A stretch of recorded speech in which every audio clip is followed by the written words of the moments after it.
వివేక హత్య కేసులో కీలక సాక్షిగా ఉన్నటువంటి వాచ్మెన్ రంగన్న మృతిపై ఇప్పుడు అనేక అనుమానాలు వస్తున్నాయి.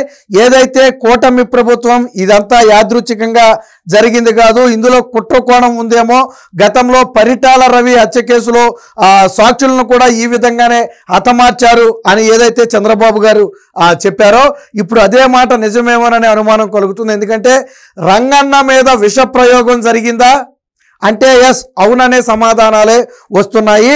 రంగన్న మృతదేహం నుంచి రీపోస్ట్ మార్టంలో దాదాపుగా ఒక 20 రకాలకు సంబంధించినటువంటి శాంపుల్స్ ఫోరెన్సిక్ అధికారులు అయితే సేకరించారు. దాన్ని వివిధ ల్యాబులకు మొత్తంగా 4 వివిధ ల్యాబులకు అయితే పంపడం జరిగింది. 4 ల్యాబుల్లో టెస్టులకు పంపడం జరిగింది. అందుకే కేవలం ఒక ల్యాబ్లోనే కాకుండా 4 ల్యాబుల్లోకి టెస్టులకు అయితే పంపడం జరిగింది. ప్రస్తుతానికి వాటి ఫలితాలు అయితే రాలేదు, కానీ అనుమానం అయితే ఉంది.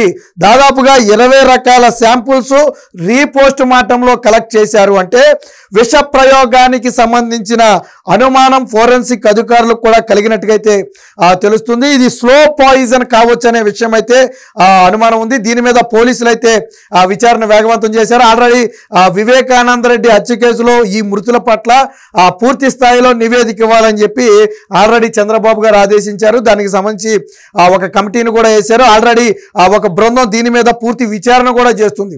సో నిన్న కూడా కొంతమంది పోలీసులు వెళ్ళి రంగన్న మృతదేహానికి సంబంధించి అదే ఇంటికి సంబంధించి ఆ ఇంట్లో కానివ్వండి, ఇంటి చుట్టుపక్కల కానివ్వండి, పరిసరాలన్నీ కూడా పరిశీలించడం, కొంతమందితో మాట్లాడి రంగన్న ఏ విధంగా ఉండేవాడు, తరచూ అనారోగ్యం వచ్చేదా, ఎలాంటి పరిస్థితుల్లో ఉండేవాడు ఏంటి అనే విషయాలను అయితే ఆరా తీశారు. అలాగే ఆ రోజు డ్యూటీలో ఉన్న సమయంలో వేరొకరు ఎవరు డ్యూటీలో ఉన్నారనే విషయాన్ని కూడా ఎంక్వైరీ చేశారు. తర్వాత రంగన్నకు ఏ టైంలో అస్వస్థత వచ్చింది, తర్వాత ఎంత సమయంలో ఆసుపత్రికి తీసుకెళ్లారు, అంత తర్వాత అక్కడి నుంచి రిమ్స్కి ఎప్పుడు మార్చారు, ఇలా పూర్తిగా విచారించారు. చివరికి రంగన్నకు చేసిన వైద్యానికి సంబంధించి కూడా పోలీసులు అయితే విచారణ చేశారు. అంటే కులంకుశంగా రంగన్న మృతి మీద ఇదైతే జరుగుతుంది. దీనికి సంబంధించిన ఒక వార్త అయితే వచ్చింది, ఒకసారి చూద్దాం. సో రంగన్నపై విష ప్రయోగం, స్లో పాయిజన్ ఇచ్చినట్టుగా అనుమానం, దర్యాప్తులో వేగం పెంచినటువంటి సిట్ ఏదైతే రాష్ట్ర ప్రభుత్వం ఏర్పాటు చేసిందో స్పెషల్ ఇన్వెస్టిగేషన్ టీం ఏదైతే ఉందో అదైతే దర్యాప్తునైతే వేగవంతం చేసింది. స్లో పాయిజన్ అని ఎందుకు అన్నాము అంటే నేను ఇందాకే చెప్పినట్టుగా రంగన్న మృతదేహం నుంచి 20 రకాల నమూనాలను రీపోస్ట్ మార్టం సమయంలో ఫోరెన్సిక్ బృందాలు సేకరించాయి. అయితే ఈ రిపోర్టులు రావడానికి కొద్దిగా టైం పడుతుంది. మేబీ అది వారం పట్టవచ్చు, 10 రోజులు పట్టవచ్చు, 15 రోజులు పట్టవచ్చు. సో పూర్తి స్థాయి నివేదిక వచ్చిన తర్వాత అసలు విష ప్రయోగం జరిగిందా లేదనే తెలుస్తుంది. కానీ రంగన్న చనిపోయిన తర్వాత ఆ శరీరాన్ని పరిశీలించిన వైద్య బృందం సంథింగ్ హ్యాపెన్, ఏదో జరిగిందనే ఒక ఉద్దేశం అయితే కలిగినట్టుగా తెలుస్తుంది. కేవలం అనారోగ్యంతో మాత్రమే చనిపోతే వ్యక్తులు ఎలా ఉంటారు, లేదా ఏదైనా పాయిజన్, చాలా మంది ఉండే పురుగుల మందు లాంటివి కూడా తీసుకుంటారు, ఆ తర్వాత వాళ్ళ శరీరం అంతా ఆకారం మారిపోయి రకరకాలుగా ఉంటుంది. సో ఆ విధంగా రంగన్న మృతదేహం కూడా కొంచెం అనుమానాస్పదంగా కనపడింది అనేది కొంతమంది చెబుతున్నటువంటి మాట. పోలీసులు కూడా ఇదే కోణంలో విచారిస్తున్నారు.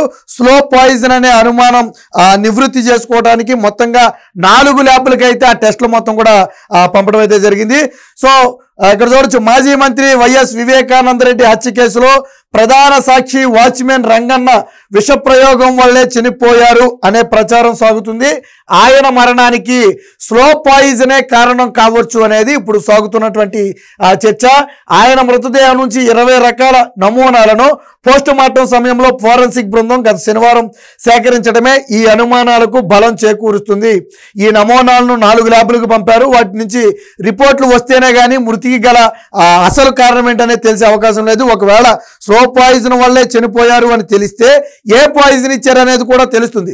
ఒకవేళ అదే జరిగితే అది ఎవరు ఇచ్చారనే కోణంలో మళ్ళీ విచారణ సాగుతుంది. ఒకవేళ రంగన్న మృతదేహం సహజ మృతి అనుకోండి, దాంట్లో పెద్దగా ఇది లేదు. సో దీంట్లో పెద్దగా పురోగతి ఉండకపోవచ్చు కేసులో. బట్ రంగన్న మృతి సహజ మృతి కాదు, స్లో పాయిజన్ వల్ల లేదా విషం ఇవ్వటం వల్ల లేదా ఇంకొక దాని వల్ల కావాలని చేసి రంగన్నను చంపారు అని భావిస్తే అప్పుడు విచారణ రెండో దశ కోణం తిరుగుద్ది. ఒకవేళ రంగన్నకు స్లో పాయిజన్ ఇచ్చుంటే ఇచ్చింది ఎవరో ఒక వ్యక్తి రంగన్నకు స్లో పాయిజన్ ఇవ్వాలి కదా. ఎవరు ఇచ్చారు? ఇంటికాడ ఇచ్చారా, బయట ఇచ్చారా, లేదా ఆసుపత్రికి వెళ్ళాక ఏమైనా జరిగిందా?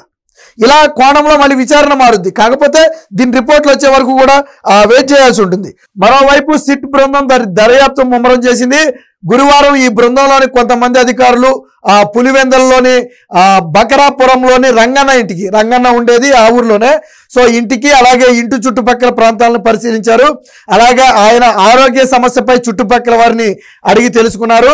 రాత్రి సమయాల్లో రంగన్న ఆరోగ్యం సమస్యతో ఏమైనా బాధపడుతూ ఉండేవారంటే, గతంలో ఏదైనా రాత్రుల్లో ఏదైనా ఆయాసం రావటమో, అస్వస్థత రావటమో, లేదా నీరసం పడటమో ఇలాంటిది గతంలో ఎప్పుడైనా జరిగిందా, లేదా రీసెంట్గా ఈ మధ్యనే ఇలాంటి సింటమ్స్ ఆ రంగన్నలో కనపడ్డాయా అనే వివరాలను కూడా నిన్న పోలీసులు అయితే అడిగి తెలుసుకున్నారు. రంగన్న మృతి చెందిన రోజు ఉదయం సెక్యూరిటీగా ఎవరు ఉన్నారనే విషయం కూడా అడిగి తెలుసుకున్నారు.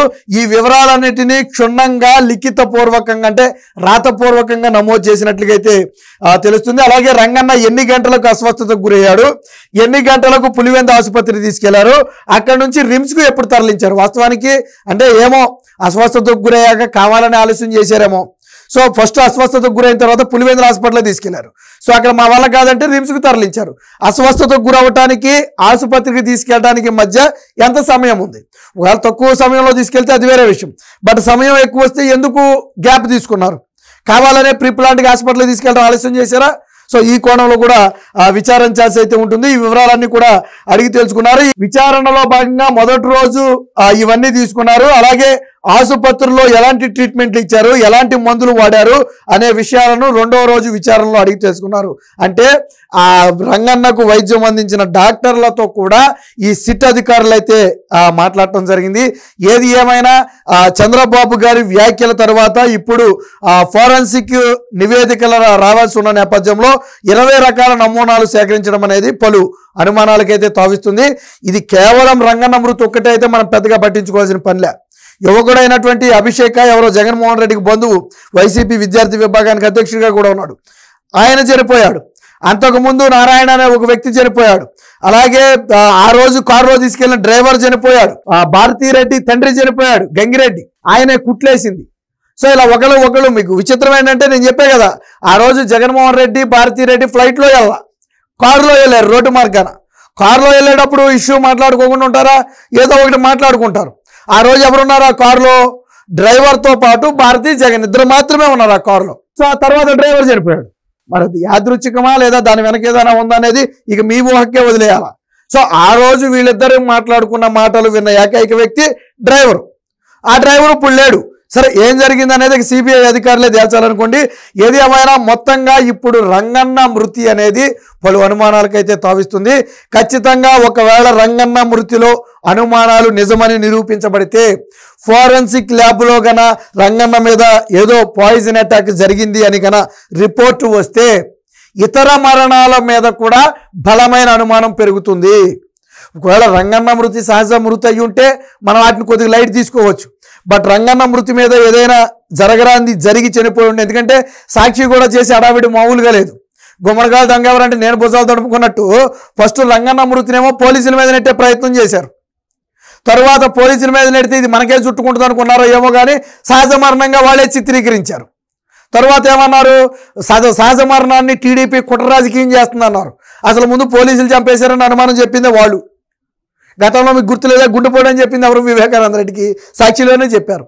తర్వాత ఏమైంది? అది గొడ్డల పోటైంది. ఏది ఏమైనా మొత్తంగా వివేకానంద రెడ్డి హత్య కేసులో సాక్షుల మృతిని అయితే ప్రభుత్వం సీరియస్గా తీసుకుంది. ఇప్పుడు రంగన్న మృతి మీద చేస్తున్నటువంటి ఏదైతే ఫోరెన్సిక్ ల్యాబ్కు పంపారో ఆ ఫలితాలు వచ్చిన తరువాత ఇతర మృతులు కూడా ఎలా జరిగాయి అనేది ఆ సిట్టు బృందానికి అయితే ఒక అవగాహన వస్తుంది. ఇందులో అనుమానం ఉంటే వాటిని కూడా తిరిగి విచారించాల్సి ఉంటుంది. వాటిని కూడా తిరిగి అవసరమైతే కేసును తిరగదోడాలి. ఏది ఏమైనా మొత్తంగా వైసీపీ నేతలకు ఒక రకమైనటువంటి టెన్షన్ అయితే ఆ రంగన్న మృతి తెచ్చిపెట్టిందని చెప్పొచ్చు. ఇప్పటికే దస్తగిరి కూడా నేను ఒక స్టేట్మెంట్ ఇచ్చాడు. నాకేదైనా జరిగితే వాళ్ళదే బాధ్యత, నేను చనిపోతే కేసు మొత్తం నిర్వీర్యం అయిపోద్ది, నాకు భద్రత పెంచాలని నిన్న దస్తగిరి స్టేట్మెంట్ కూడా ఇచ్చాడు. సో మొత్తంగా రంగన్న మృతి మీద అయితే ఆ సిట్ అయితే విచారణ వేగవంతం చేసింది. ఏం జరిగింది అనేది తెలియాలంటే మాత్రం ల్యాబ్ నుంచి రిపోర్టులు రావాల్సి ఉంటుంది.